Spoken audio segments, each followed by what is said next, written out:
Èèyàn lólùfẹ́ Ìfẹ́olúwa ṣé dáadáa ní ṣàlàáfíà ni mo bá yẹn tí mo ti bá ti yọ báyìí mo fẹ́ wá sọ fíìmù tẹ́ máa lọ wò fún yín. Lẹ́yìn ẹ lọ sórí YouTube lórí Yewande Adékọ̀yà TV kẹ́ lọ wo Olùràpadà. Fíìmù yẹn wà very very interesting, ó dẹ̀ wà emotional cause nínú fíìmù yẹn wọ́n ṣe deliverance nínú fíìmù yẹn tó dẹ̀ wà so touching. Ẹ jẹ́ ṣàlàyé nǹkan díẹ̀ tó ṣẹlẹ̀ nínú movie yẹn. Ó ní àwọn kan tó ń fẹ́ra wọn àti kékeré ló ti ń fẹ́ra wọn àti kékeré dẹ̀ ló ti múlẹ̀ cause wọn ò fẹ́ kí love wọn kó scatter. Later wọn fẹ́ra wọn after 10 years sọ fẹ́ra wọn wọ́n ní pé àwọn òran ọmọ bí wọ́n dẹ̀ ti lọ sórí oríṣiríṣi hospital wọ́n sọ pé wọ́n wà òkè ọwọ́ padà sọ́dọ̀ babaláwo tí wọ́n ti ṣe oògùn babaláwo wá sọ pé àwọn méjèèjì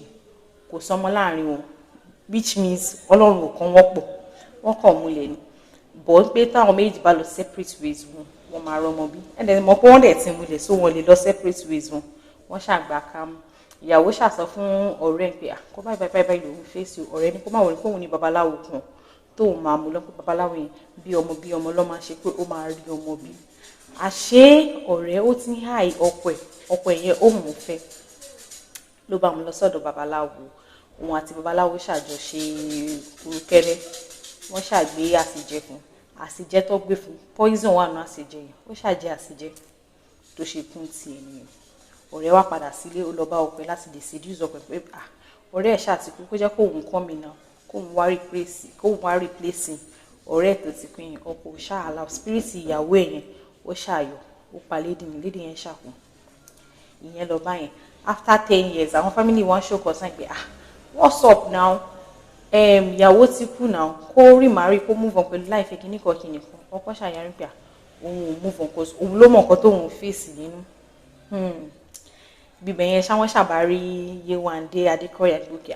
kó wá fẹ́ bọ̀dá àwọn olówó kìnnìkan kó wá fẹ́ kọ́kọ́ báyìí Yewande kẹ̀dẹ̀ rèé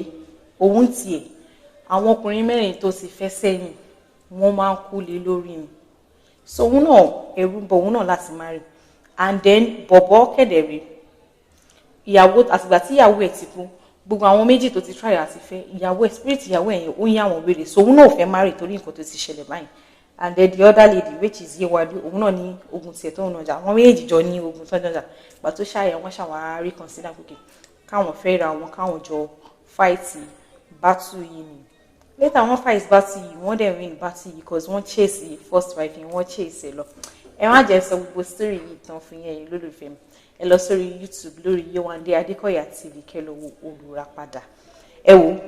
ẹ trust mi lórí fíìmù yìí tí fíìmù yìí tẹ́ bá like fíìmù yìí ẹ padà wá sọ́dọ̀ mi kí wá gbọ́ òdìtà yín cause ẹ máa enjoy fíìmù yìí tó bá dẹ̀ ṣe jẹ́ ẹ̀yin lólùfẹ́ mi màá tún wá padà wá máa gbé yín débẹ̀ lórí fíìmù tẹ́ máa lọ wò ó dàbọ̀.